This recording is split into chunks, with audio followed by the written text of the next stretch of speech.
아멘. 주님의 이름으로 축복합니다. 한 주간 동안 잘 지내셨어요? 이상하게 기도원 갔다 오면 성도님들이 많이 보고 싶어져요. 물론 평상시도 많이 보고 싶어지는데 기도원 갔다 오면 이제 그런 마음이 더 사모해지는 것 같아요. 최근에 자꾸 저한테 어디 아프냐고, 목사님이 좀 어디 아프냐고 그래서 제가 이제는 말할 수 있어서 제가 8월 1일부터 좀 살을 빼려고 마음을 좀 먹었어요. 하도 그동안 성도님들 만나고 또 이제 사람만 만나 밥을 먹어야 되니까 이게 이제 또 앉아 있는 시간이 많고 해서 이렇게 하면 안 되겠다. 몸도 좀 관리하고 그리고 신앙생활도 다시 한번 내가 본을 보여야 되겠다 해가지고 이제 관리를 하려고 몸을 측정했어요. 측정했는데 저는 처음 들어본 내용인데 저보고 C형이라고 그러더라고요. 그 C형이 뭐냐 했더니 몸무게가 많이 나가고 속에 살이 많이 쪄가지고 이게 C가 된 거야. 일자가 돼야 되는데 일자가 돼야 되는데 몸무게는 많고 지방이 많아가지고 이게 C가 된 거예요. 그러니까 C가 일자가 돼야지 이게 정상이라는 거예요. 그리고는 뭐 인바디라는 거를 이제 처음 해봤는데 했더니 다 나오더라고요.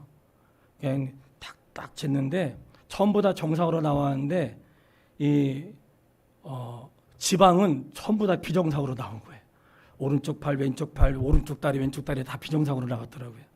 그렇게 해서 시작을 했는데 오늘 며칠 날이죠? 9월 10일이잖아요. 제가 오늘까지 딱 10kg 뺐어요. 10kg 뺐는데 그 뺀 게 중요한 게 아니고 그 이유를 말씀드리려고 하는 거예요. 그동안은 그냥 하나님 주신 거라 다 먹었거든요. 그냥 뭐 그런 게 어딨어. 라면 맛있어 먹는 거지 뭐. 라면 숱하게 먹었어요. 젊을 때. 지금 학생들도 많이 먹지만 저는 뭐 거의 매일 라면 먹었어요. 그렇게 하고 숱하게 먹고 그래서 오래 살 거라고 생각했어요. 엄청 먹어가지고 목회하면서도 뭐 라면 무지장 먹었거든요. 근데 이제 가서 선생님 일 딱 듣고 나니까 먹으면 안 되겠더라고. 그리고는 제 몸을 딱 점검했는데 기초대사량이 1700이라는 거예요. 그러니까 하루에 1700칼로리를 먹으면은 그 1700칼로리 이상 먹으면 그게 다 살이 되는 거죠, 이제. 제가 기초대사량이 1700이니까. 그러면서 그분이 식사를 조절하라 그러면서 알려주시는데 아침은 100칼로리, 점심 300칼로리, 저녁 300칼로리, 나머지 간식해가지고 하루에 1000칼로리를 넘지 말고 그래야 일주일에 한 600칼로리 정도 빠진다는 거예요. 근데 그렇게 하고 이제 지도를 받고 시작을 했는데 기도원에 가면 항상 오늘 그 밴드에 올린 것처럼 기도원에 가면 강사실 항상 먹을 게 채워놔요. 우리 교회 냉장고는 먹을 게 없더라고. 제 방에도 냉장고가 있거든요. 먹을 게 없어. 성도들이 안 갖다 놔. 누가 갖다 주겠지 그러는데 갖다 주는 사람 없어요. 참고로 말씀드리지만 갖다 주는 사람 없어요.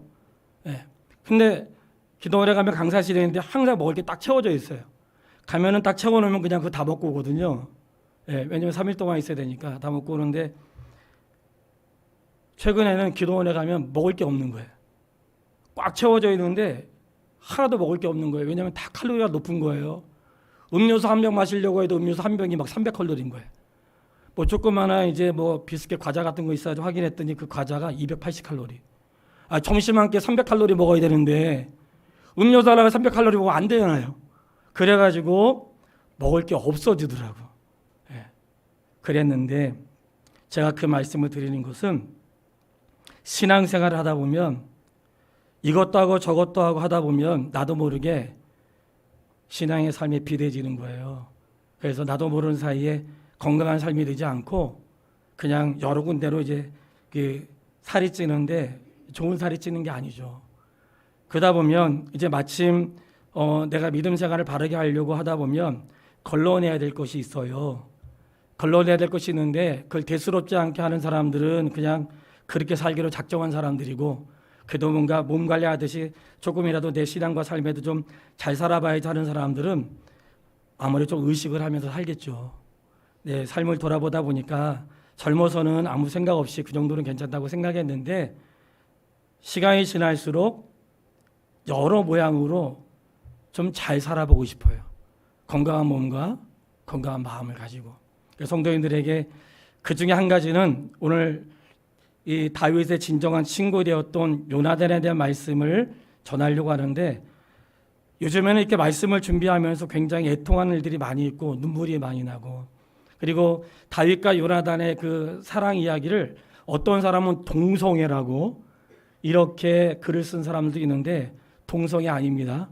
다윗과 요나단의 사랑은 동성애가 아니고, 굳이 말한다면 우정이라고 말할 수 있고, 다윗과 요나단은 친구지만 다른 표현으로 한다면 성도와 성도의 사랑이라고 말할 수 있고, 내가 생애를 살면서 이런 친구가 또 있을까 하는 그런 사람이에요. 야, 정말 이런 친구 만나면 좋겠더라고. 말씀을 이미 알고 있는 분들이 있지만, 야, 이런 친구가 나한테 있을까? 뭐 생각할 수 있는 기회가 될 수 있을 거라 생각하고, 과연 나는 그런 친구인가? 이것도 한번 생각하면 좋을 것 같아요. 어쨌든 다윗과 요나단의 첫 번째 만남은 오늘 본문의 18장에 시작되는데, 17장에는 다윗이 골리앗과 싸워 승리하는 장면이 나오고, 이제 전투에서 승리하고 돌아와서 사울 왕이 도대체 제가 누구냐? 이새의 아들이라고 합니다. 데리고 와봐라. 그래서 이미도 그 다윗이 사울을 만났지만, 골리앗을 싸우러 가기 전에 골리앗을 이긴 거 보고 이미도 알았지만 좀 더 자세히 알고 싶은 거죠. 그래서 사울이 불렀어요. 너의 조상은 누구고 너의 부모는 누구고 너는 무슨 일을 하고, 이거 쭉 그에 대해서 알아볼 때에 그 옆에 누가 있었냐면 요나단이 있었다는 거예요. 그러니까 다윗의 요나단하고 똑같은 나이인데 거의 비슷한 나이죠. 사울의 아들이고, 이제 다윗이 나중에 사울의 사위가 되니까 요나단의 사울의 아들 요나단과 비슷한 나이였던 것 같아요. 정확한 나이는 알 수 없어요. 그런데 나하고 비슷한 나이에 있는 다윗이 아무도 골리앗과 나가서 싸울 수 없는데 골리앗과 나가서 싸워서 이기고, 나하고 비슷한 나이에 있는 그 사람이 나가가지고 승리하고 절망에 빠져있는 이스라엘 백성들을 건진 거에 대한 감동을 받았던 것 같아요. 그 감동 받았고, 다윗의 이야기를 쭉 들으면서 옆에 서 있으면서 이 사울왕이 다윗의 이야기를 다 끝났을 때 이 요나단의 마음과 다윗의 마음이 마치 하나가 되어서 1절 말씀을 같이 읽겠습니다. 다윗이 사울에게 말하기를 마침에 요나단의 마음이 다윗의 마음과 하나가 되어 요나단이 그를 자기 생명같이 사랑하니라. 아멘. 이렇게 첫 만남이 시작이 돼요. 그랬던 것 같아. 아니, 저는 다윗은 나하고 나이도 같은데 어떻게 믿음이 다를까? 나이도 나랑 같은데 어떻게 저렇게 용감할까? 나이도 나랑 같은 것 같은데 막 그런 모습에 감동을 주었던 것 같아. 그리고는 한편으로는 이제 요나단은 사울의 아들이기 때문에 그런 가운데 두 사람이 뭔가 첫 만남에 마음이 맞은 거예요. 그 마음이 맞았는데, 마음이 맞았다는 것은 묶었다, 서로 하나가 됐다 이런 뜻인데, 같이 묶었다는 거예요. 그래서 하나가 되었다는 뜻인데, 여러분 생각해 보세요. 요나단하고 다윗은 신분이 달라요. 어쨌든 이스라엘의 왕이 세워지면서 요나단은 왕의 아들이야. 그러니까 아주 귀족이죠. 다윗은 목동의 아들이에요. 이스라엘 백성들은 그 목동이 이제 주 삶의 수단이긴 한데, 요나단은 왕의 아들이고, 그리고 다윗은 목동의 아들인데, 이 신분이 만날 수가 원래 없는, 만날래야 만날 수가 없는 사이인데 만나게 되었고, 그리고 보통 이 정도 신분 차이 나면 사귀지 않습니다. 예. 왕은 왕과 좀 어울리는 사람들하고 사귀지 않아요. 그런데 요나단이 다윗과 함께 마음이 맞았는데, 자기의 출신과 신분과 이 모든 것과 상관없이 마음을 같이 나누고 생명을 나누는 친구가 되었다는 거예요. 사람들은 나보다 조금 수준이 떨어지면 자기의 격이 떨어진다고 생각해요. 예. 자기 자신은 모르는 거지. 예. 나는 모르고 그냥 나보다 좀 못 살거나 나보다 좀 실력이 없거나 그러면 격이 떨어진다고 생각하고 웬만하면 안 어울리려고 해. 예. 질 떨어질까 봐. 그거는 그리스도인의 모습이 아닙니다. 오늘 우리가 그리스도 예수 안에서 어떻게 요나단과 다윗이 하나가 될 수 있었을까요? 그것은 신부를 초원한 것은 그들이 하나님을 경외한 자들이고 자기의 생명을 자기의 생명을 줄 수 있을 만큼 그렇게 하나가 될 수 있었던 것은 하나님을 경외하는 그 마음에는 신분이라든지 어떤 사는 배경이라든지 배움이라든지 돈이라든지 타고 다니는 차라든지 옷이라든지 메이크업 또는 뭐 금목걸이, 금반지 이런 게 하나도 영향을 미치지 않는다는 거예요. 근데 우리는 잘 그렇지 않죠. 성도가 하나가 되고 그리고 교회와 교회가 하나가 된다는 것은 그리스도 예수 안에서 하나가 되어야 된다는 걸 말하는 거예요. 성도님, 우리가 예수 안에서 하나가 됐다는 사실을 믿으세요? 예수 그리스도 안에서 하나가 된 거예요. 교회에서는 같은 고향끼리, 같은 출신끼리, 같은 학교끼리, 내가 친한 사람끼리, 그리고 운동 잘하는 사람끼리 이렇게 모이는 거는 교회의 본질이 아닙니다. 교회의 본질은 예수 그리스도 안에서 예수님의 이름으로 모이는 거니까 우리가 다 하나가 될 수 있고 다 이해가 될 수 있고 품에 안을 수 있다는 사실을 기억할 수 있게 되기를 바랍니다. 이것을 내가 놓치는 순간 나도 예수 믿지 않는 사람하고 똑같은 사람이 되는 거예요. 절대로 이거 잊어버리면 안 돼요. 교회는 자기 각자 나라의 정치 색깔이 있을 수 있고 고향이 다를 수 있고 뭔가 마음이 가는 사람이 있을 수 있지만 겉으로 표현하면 안 됩니다. 우리의 모임은 고향 모임이 아니에요. 뭐 동호회 취미생활 모임도 아니에요. 이 모임은 예수님 때문에 만났고 예수님으로 모인 모임이기 때문에 무엇으로 하나 되어야 되는가? 예수님으로 하나가 되어야 되는. 다윗과 요나단은 그들의 신분의 차이를 넘을 수 있었던 것은 그들이 하나님을 경외하는 사람이었기 때문에 그런 것이었어요. 2절을 읽겠습니다. 그날에 사울은 2절 말씀을 읽을 때 소리내서 읽으시고 확신 있게 읽으세요. 그날에 사울은 다윗을 머무르게 하고 그의 아버지 집으로 다시 돌아가기를 허락하지 아니하였고. 아멘. 정말 좋은 사람은 같이 있고 싶어요? 아니면 빨리 헤어지고 싶어요? 같이 있고 싶죠. 사울이 볼 때도 다윗을 여기에 머무르고 있으라고 했어. 왜 그럴까요? 같이 있고 싶은 거예요. 사울은 다윗이 요나단과 교제를 시작한 것도 그렇지만 나이도 어린 그런 젊은 자기 아들뻘밖에 되지 않는데 같이 있고 싶은 거예요. 그 집으로 돌려보내고 싶지 않고 같이 있고 싶은 거예요. 그래서 왕이니까 아버지에게 다윗을 우리 집으로 보내서 군대 장관으로 삼았는데 이 군대 장관은 군대 높은 장을 말하는 게 아니고 백부장을 말하는 거예요. 나중에 천부장이 되거든요. 그러니까 군대의 작은 단임 백부장을 맡게 됐어요. 생각하게 되잖아요. 야, 나는 우리 성도에게 같이 있고 싶은 사람인가 아니면 만나면 빨리 헤어지고 싶은 사람인가 그래가지고 밥만 먹고 빨리 가는가 같이 있기 싫어서 이유는 모르겠지만 뭔가 이렇게 다윗을 볼 때 같이 있고 싶은 여기에 머물러 있으라고 하는 거예요. 얼마나 좋았으면 집으로 보내고 싶지 않고 여기 머물러 있으라고 하겠어요? 우리가 왜 결혼해요? 집으로 보내기 싫은 거야. 그러니까 이제 같이 사는 거잖아요. 집으로 보내기 싫으니까. 그러니까 이 믿음 안에서 하나 된다는 것은 바로 그러한 의미가 있는데 요나단이 내가 정말 너를 사랑한다고 하면서 서로 약속을 맺는데 3절을 읽겠습니다. 요나단은 다윗을 자기 생명같이 사랑하여 더불어 언약을 맺었으며. 아멘. 언약이라고 하는 것은 약속이거든요. 약속을 맺었는데 물론 약속하지 않고도 사귈 수 있죠. 약속하지 않고 생명을 다할 수 있는 약속했다는 것은 약속을 하는 순간 나는 평생 너의 생명을 보호할 것이고 너도 나의 생명을 보호해줘.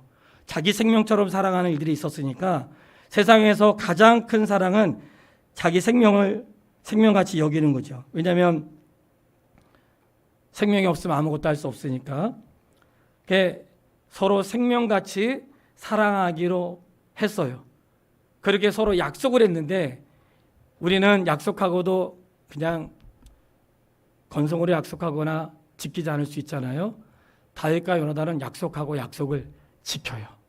이제 어떻게 지켰는지를 말씀드리려고 해요.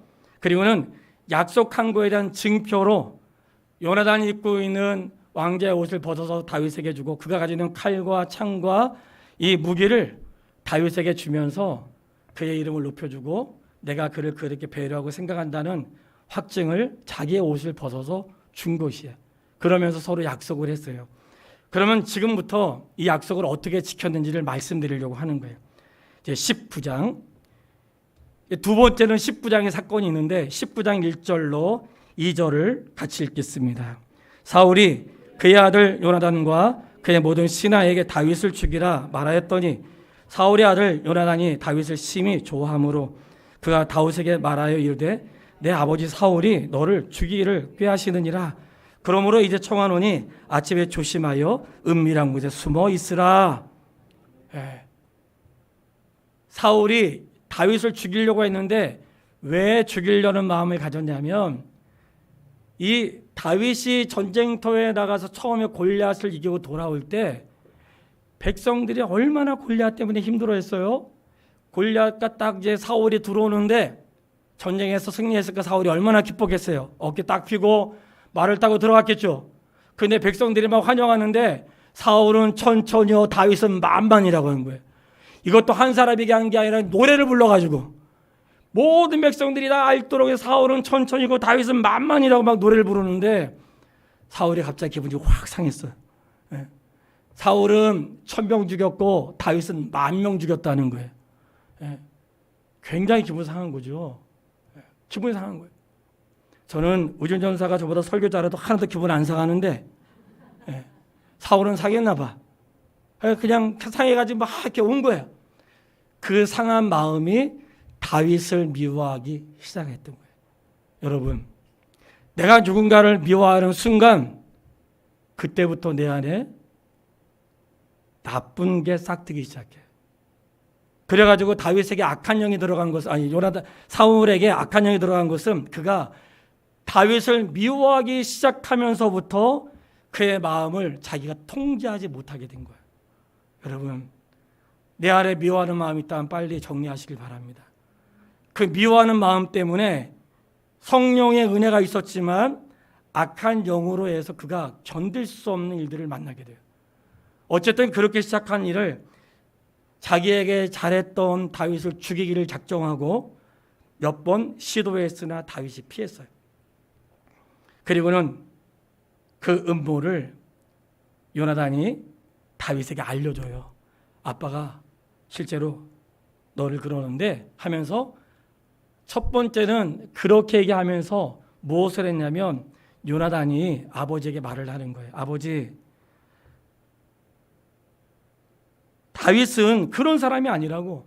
다윗은 블레 사람들을 죽였고 하나님이 이스라엘 백성들을 위해서 구원하셨는데 왜 까닭없이 다윗을 죽이려고 합니까? 그러면서 요나단이 다윗을 변론했어요. 어떻게 했어요?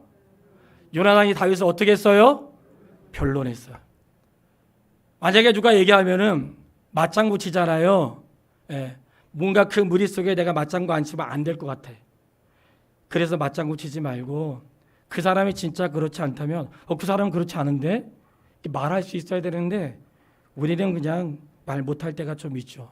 그러니까 요나단은 아버지가 다윗을 죽이려고 할 때 요나단이 아버지 앞에서 다윗을 변론했다고. 아버지, 다윗 그런 사람 아니에요. 그래 다윗은 정말 하나님을 사랑하는 사람이고 다윗이 얼마나 우리를 위해서 업적을 남겼냐. 다윗을 죽이는 것은 아버지가 무지한 사람을 죽이는 거다. 아니 아버지한테 그렇게 변론을 했다는 거예요. 그러니까 우리가 성도가 성도를 변론하면 좋겠어요. 누가 성도에게 드리면 나도 다 아는데 말이지. 그러니까 제 성도가 성도를 이야기할 때 그의 삶 가운데 또 좋은 것도 있잖아요.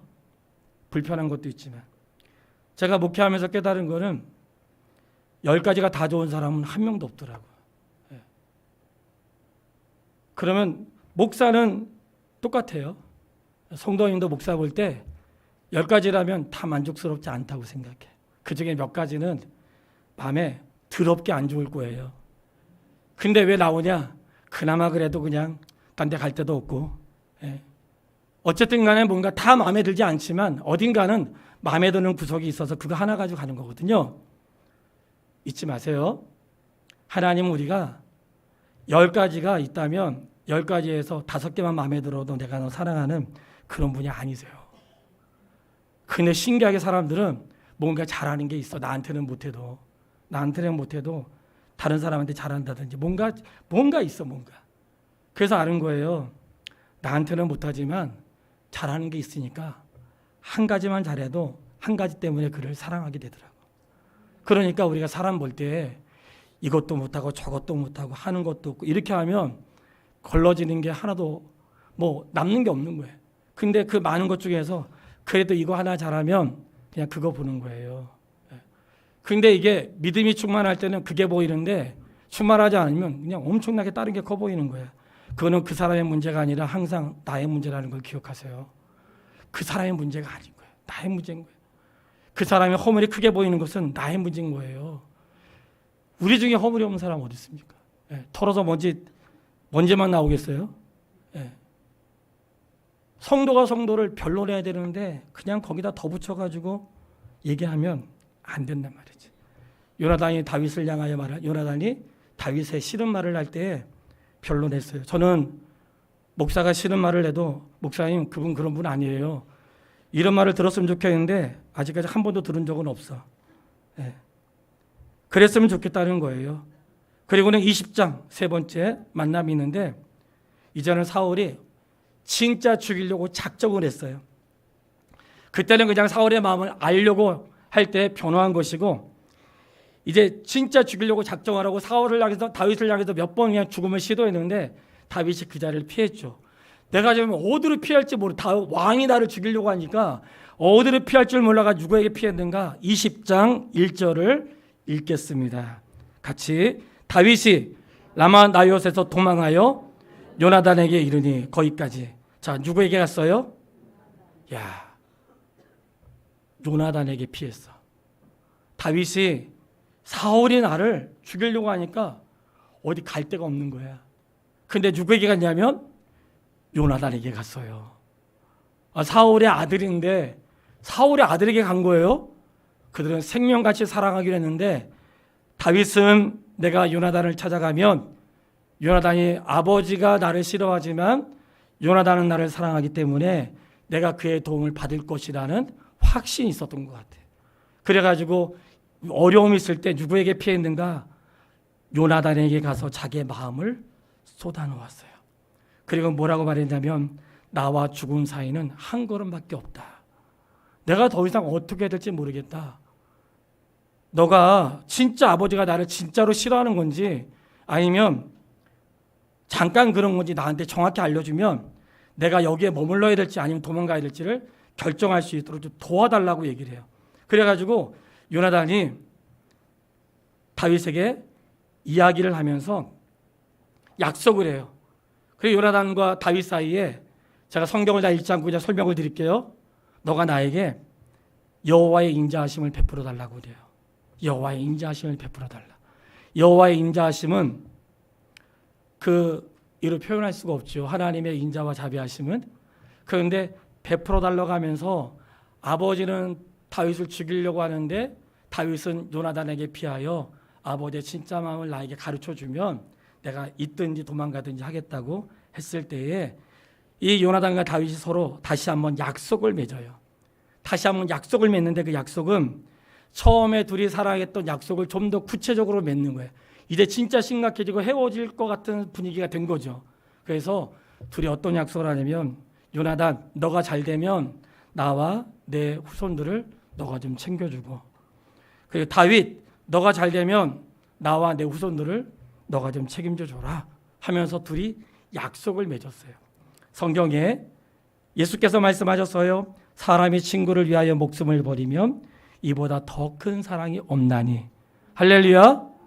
근데 요나단을 보니까 이 말씀이 생각나는 거예요. 요나단은 정말 다윗을 위하여 생명을 버리기를 아까워하지 않았고 다윗에게 피할 길을 주었고 이제 나중에 또 말씀드릴 거예요. 성경이 요나단을 보니까 사람의 친구를 위하여 목숨을 버리면 이에서 더 큰 사랑이 없나니.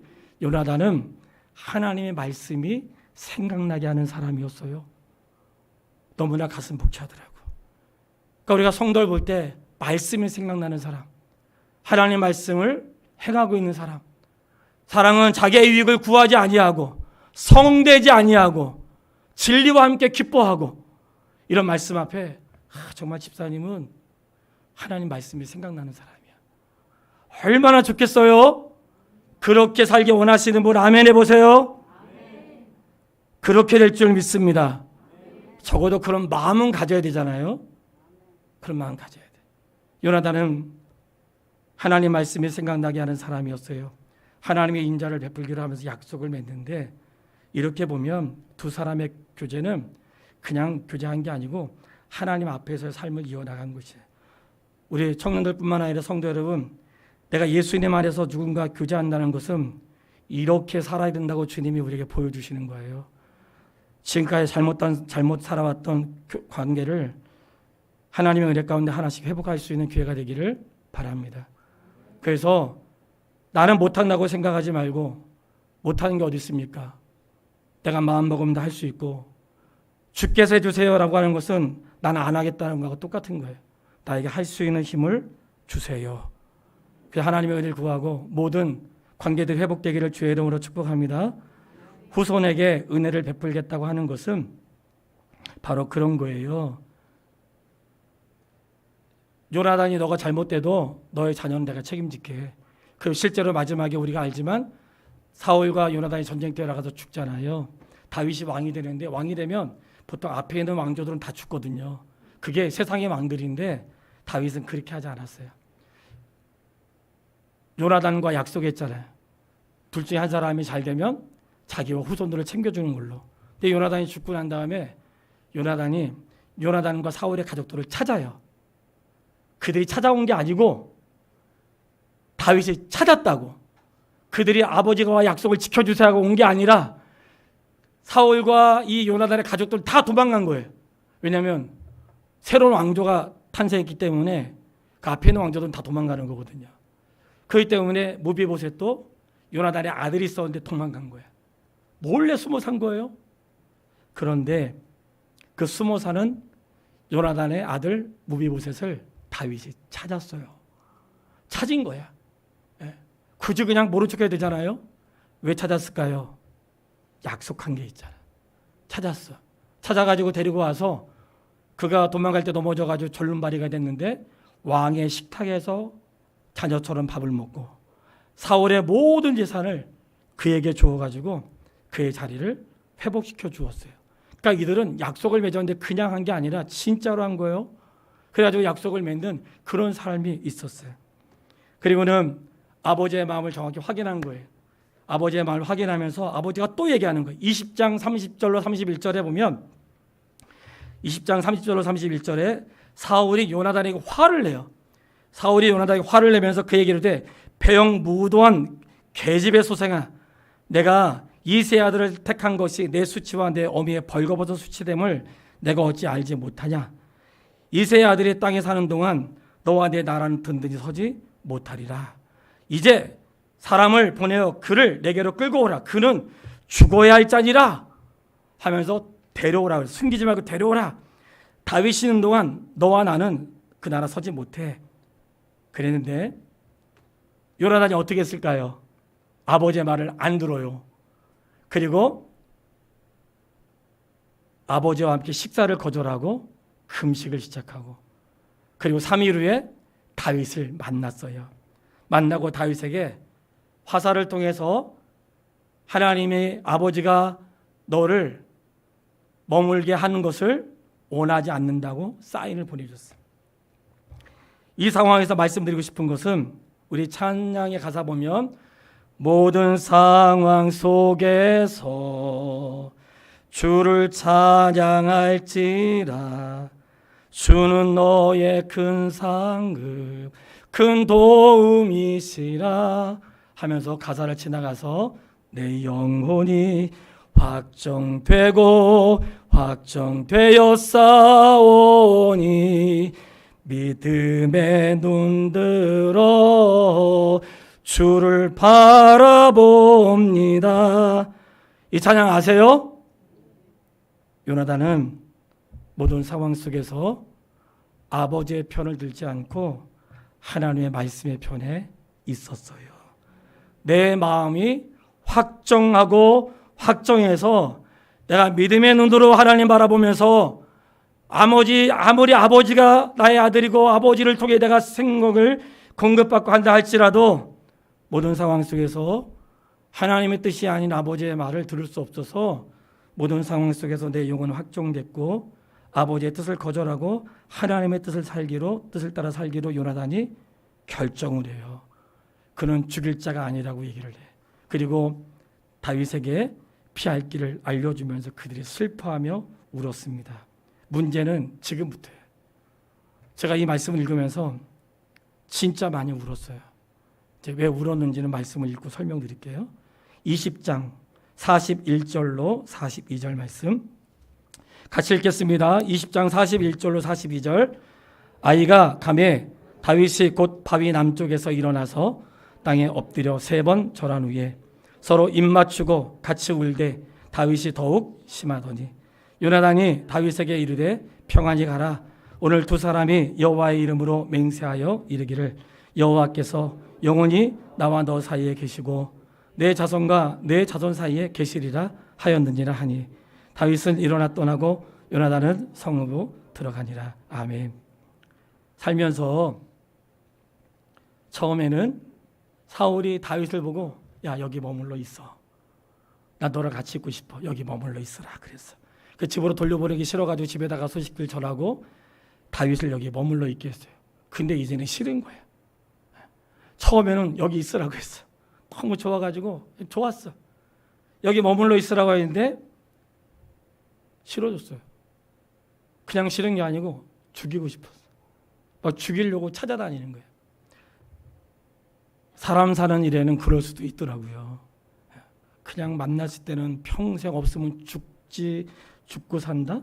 표현을 잘 못하겠는데 어쨌든 평생은 그냥 살면서 떨어지는 못 살 것처럼 하다가 어느 날 잘 떨어져 살더라고요. 사람이 사는 일에는 다양한 이유가 있어요. 말하지 못할 이유가 있고. 그런데 저도 어릴 때부터 여기까지 또는 성숙해서부터 말한다면 목회자의 길을 걸어가면서 지금까지 수많은 만남과 이별이 있었는데 그 이별이 아름답게 된 이별도 있고 아름답게 되지 못한 이별도 있어요. 헤어지면서 다시는 보고 싶지 않고 핸드폰에서 지워버린 사람도 있고 그리고 연락 와도 보지도 않고 조심하세요. 제가 그 정도로 까칠한 사람이에요. 그렇게 지내는데도 뭔가 이렇게 한 가지 교단이 나눠질 때 이해가 안 되는 순간 그랬을 때 그쪽으로 간 사람 내가 한 명도 연락을 안 했어요. 저거 생명을 같이 하면 성교까지만 같이 했는데 뭐 그런 게 뭐 어떠냐 우리가 성교를 같이 하는 거지. 아니요. 믿음이 하나 되고 생각이 하나 되고 신앙이 하나 됐기 때문에 있던 거지 어떻게 마음이 같이 되어 있지 않는데 그놈의 정 때문에 하나 있겠냐고 해가지고 좀 가족이고 뭐고 그냥 관계 다 끊어버린 거예요. 그런데 그걸 잘했다는 걸 얘기하는 게 아니라 헤어지면서 불편한 헤어짐이 있어요. 성도들도 있을 거라 생각해요. 그런데 주의 뜻대로 살다 보면 억울한 일도 있고 눈물 날 일도 있고 답답한 것도 있고 뭔가 이해가 안 될 때도 있고 아름답게 헤어지는 것도 있지만 적어도 목사와 성도가 헤어질 때 인사도 없이 헤어지면 안 되는 거잖아요. 어떻게 생각하세요? 성도와 성도가 헤어질 때 우리 그렇게 헤어지면 안 되잖아요. 예? 나는 너무 눈물 나더라고. 사람도 살다 보면 좋을 수도 있고 안 좋을 수 있는 거죠. 우리가 그리스도 예수 안에서 만날 수도 있고 축복할 수 있고 다른 데 갈 수도 있고 있는 거죠. 마음껏 축복할 수 있고 하나님의 은혜를 구할 수 있는데 굳이 나가면서 싫은 소리 할 필요 없잖아요. 그리고 사람이 헤어질 수 있는데 그 속에 있는 거 다 말할 수 없다고. 다윗과 요나단을 보세요. 다시 만날 수 없는 상황이 생긴 거예요. 3번 절한 후 예의를 갖췄다는 거예요.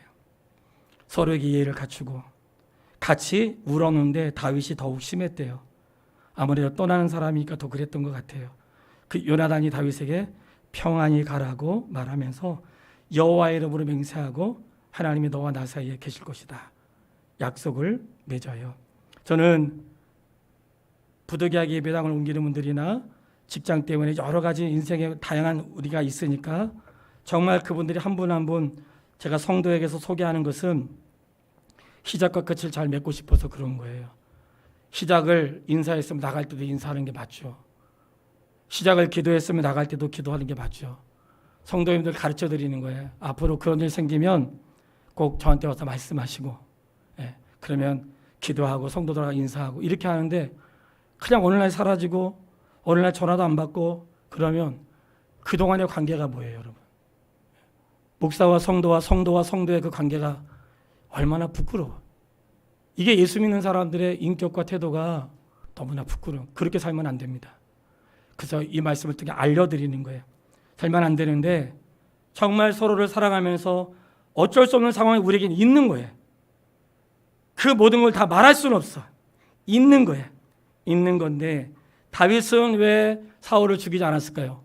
다윗은 사울을 죽일 수 있는 능력이 충분히 되는데 안 죽였던 것은 힘이 없어서가 아니에요. 하나님 말씀에 악을 악으로 갚지 말고 선으로 악을 갚으라는 거예요. 야, 다윗은 율법에 완성되지도 않았는데 그 말씀을 알았더라고. 이미 너 율법에는 원수 갚는 것은 하나님께서 하는 것이고 너는 그냥 너가 할 일을 하라는 거예요. 만약에 내가 원수를 갚으면 죄를 짓는 자가 되니까 너는 갚지 말고 원수는 내가 갚을게. 내가 다 알아. 너가 갚으면 죄를 범하는 것이지만 내가 갚으면 심판이 되는 거야. 성도님, 사람이 왜 죄를 지을 때 목사가 책망하고 부모가 왜 책망하는지 아세요? 목사가 책망 안 하고 부모가 책망 안 하고 아무도 책망하지 않으면 나중에 누가 할 것 같아요? 말씀해 보세요. 누가 할 것 같아요? 하나님이 할 때 큰일 나는 거예요. 자, 알려드리는 거예요. 정말 제가 깨달은 거 이제 성도님들한테 그냥 말씀드리고 싶어. 예전에는 믿음 없는 사람도 있고 엇나가는 사람도 있고 뭘 얘기해도 그냥 자기한테 하는 말이 싫은 사람도 있으니까 그 웬만하면 그냥 말을 안 하려고 했는데 이제는 어느 정도 성숙했다고 생각하고 말씀드리고 싶은 거예요. 목사가 책망하지 않으면 어디에서 말을 듣겠습니까, 여러분?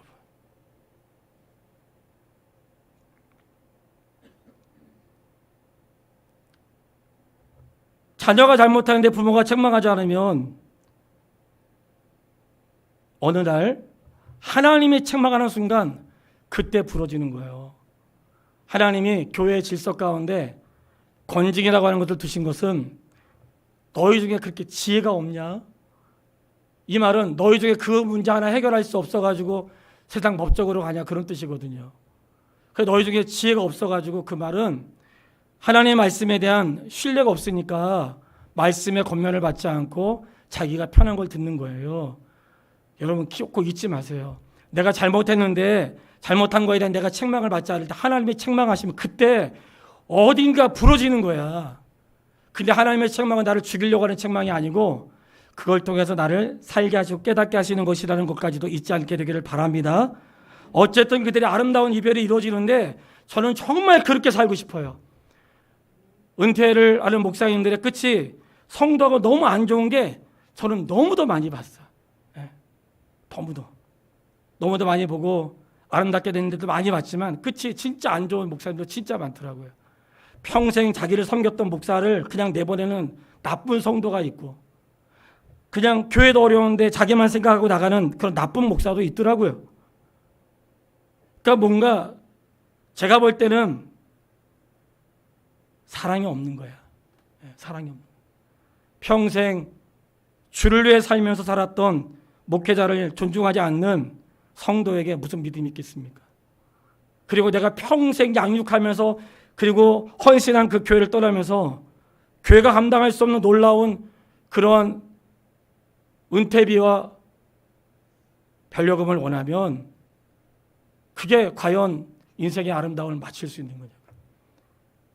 바울이 에베소 교회를 짧게 목회하고 디모데에게 물려준 다음에 바울이 에베소 교회를 떠나서 선교지로 갈 때 기록된 말씀이 있어요.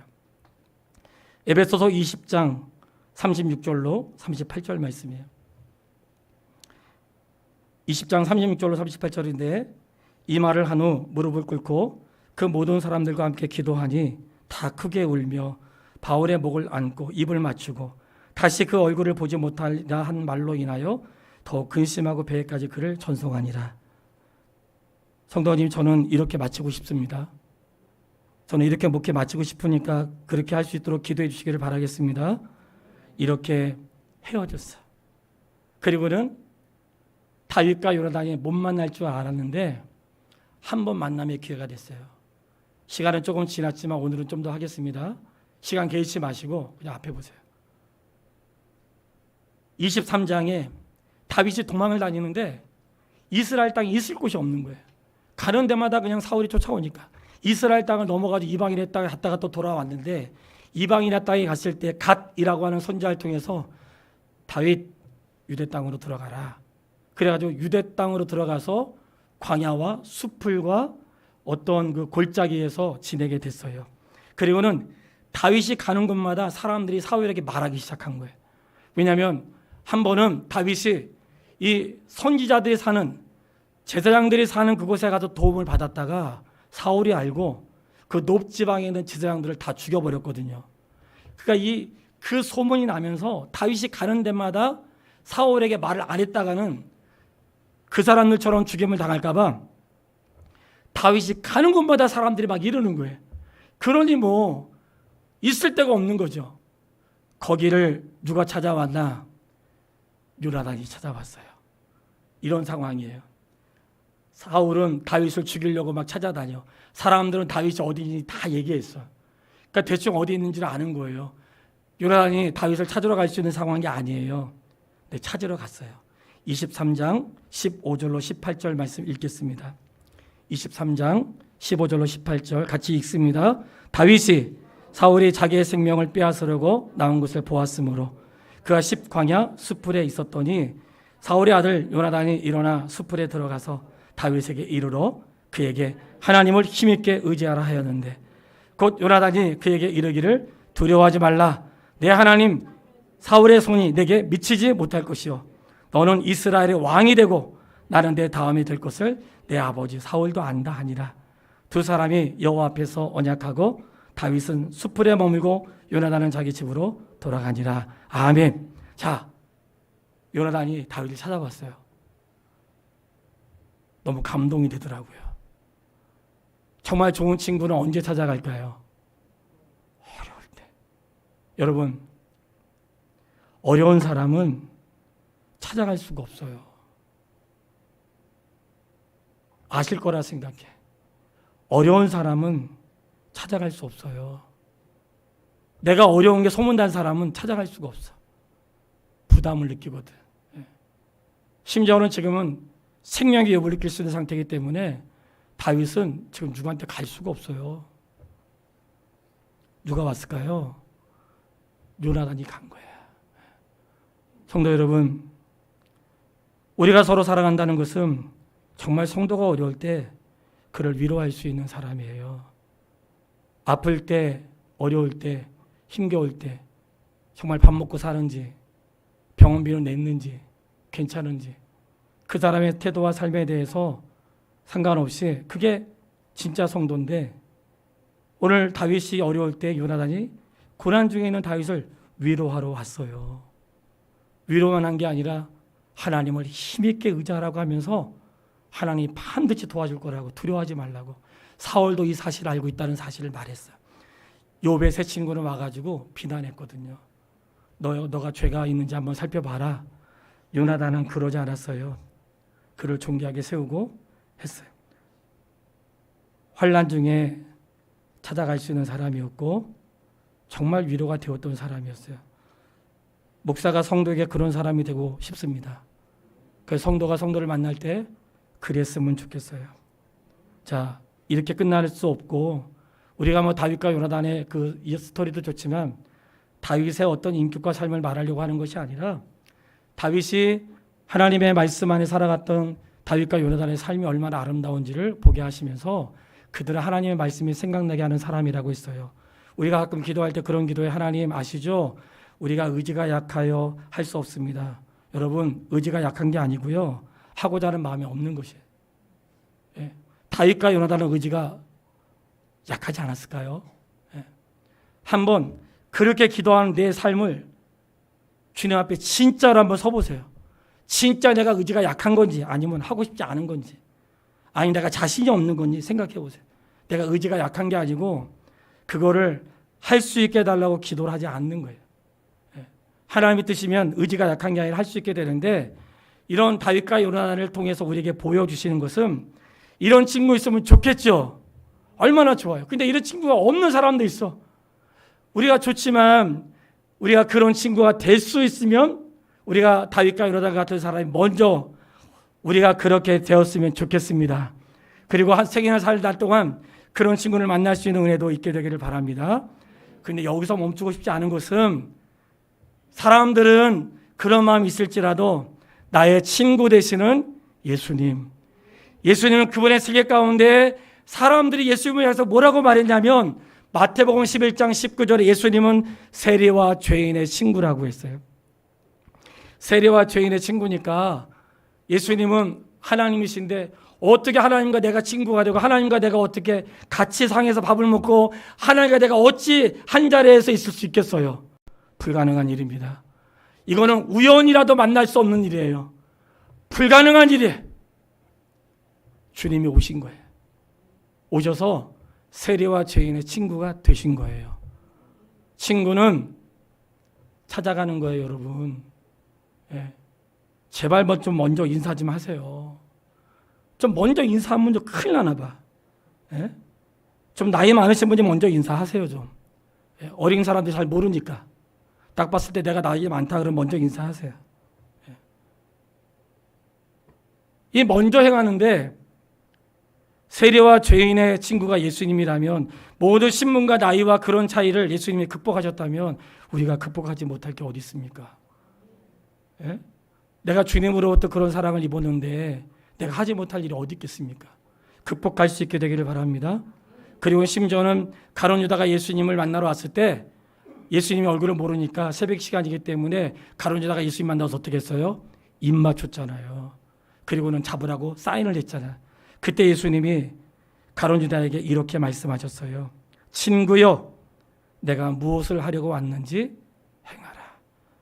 예수님은 자신을 팔려고 왔던 가룟 유다에게 친구라고 말씀하셨어요. 사람의 친구를 위하여 자기 목숨을 버리면 이보다 더 큰 사랑이 없다고 말씀하신 것은 예수님이 바로 자기 자신을 가리켜 그렇게 말씀하신 거예요.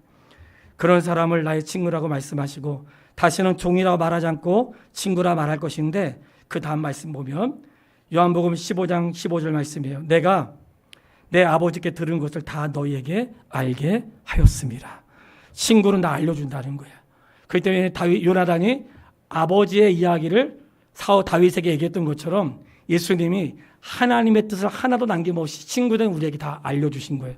이 사실 믿으세요? 그렇기 때문에 우리가 구원의 은혜와 그분의 약속에 대한 확신을 가질 수 있게 된 거예요. 주님 만약에 우리가 알려주지 않았다면 구원의 방법을 알려주지 않았다면 우리 다 지옥 가야 돼.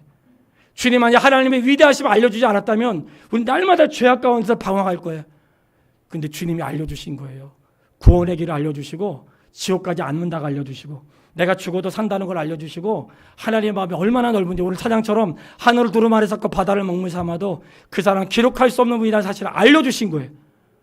내가 그 사실을 알았어. 그럴 때 신앙생활 할 수 있는 거예요. 요나단은 약속의 징표로 다윗에게 옷과 칼을 주었지만 주님은 하나님께서 우리를 사랑의 징표로 독생자를 주셨습니다. 놀라운 은혜죠.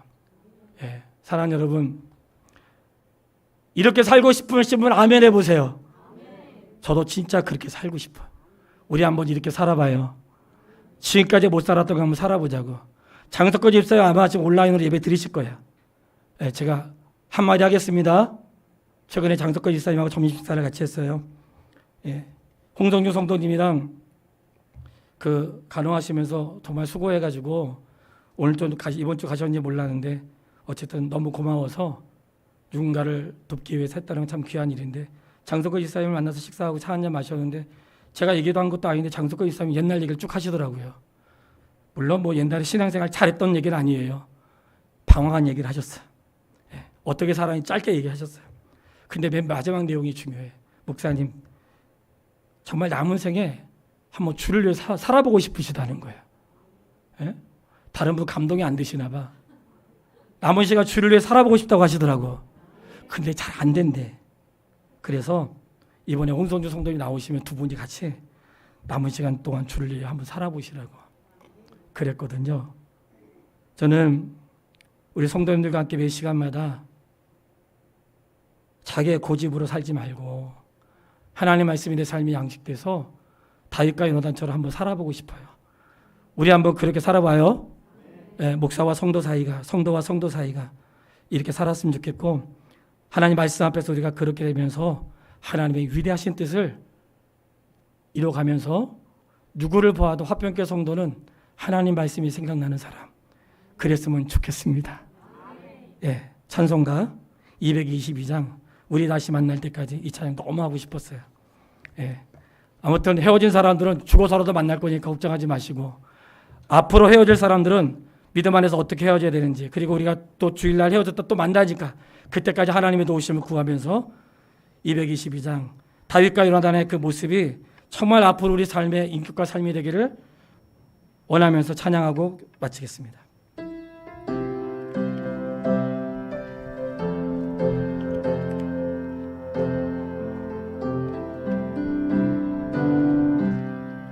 우리 다시 만날 때까지 하나님이 함께 계셔 훈계로서 인도하며 도와주시기를 바라네. 다시 만날 때 예수 앞에 만날 때, 다시 만날 때 그때까지 계신 바라네. 우리 다시 만날 때까지 하나님이 함께 계셔 간 데마다 보하며 양식 주시기를 바라네. 다시 만날 때 예수 앞에 만날 때, 다시 만날 때 그때까지 계신 바라네. 우리 다시 만날 때까지 하나님이 함께 계셔 위태한 일 면케하고 품어주시기를 바라네. 다시 만날 때 예수 앞에 만날 때, 다시 만날 때 일어나셔서 옆에 계시면 손잡고 찬양하겠습니다. 우리 다시 만날 때까지 하나님이 함께 계셔 사망 권세 이기고 지켜주시기를 바라네. 다시 만날 때 예수 앞에 만날 때, 다시 만날 때 그때까지 계신 바라네. 아버지, 저희가 이렇게 연약해요. 아버지 하나님, 이제라도 그렇게 살고 싶습니다. 저희도 살면서 다윗과 요나단처럼 한번 살아보고 싶습니다. 만날 수 있고 헤어질 수 있는데 인생의 수많은 스토리를 다 말할 수 없지만 그 속에서 주님을 향한 사랑과 예수 그리스도를 담는 인격이 흔들리지 않도록 인도해 주시길 원합니다.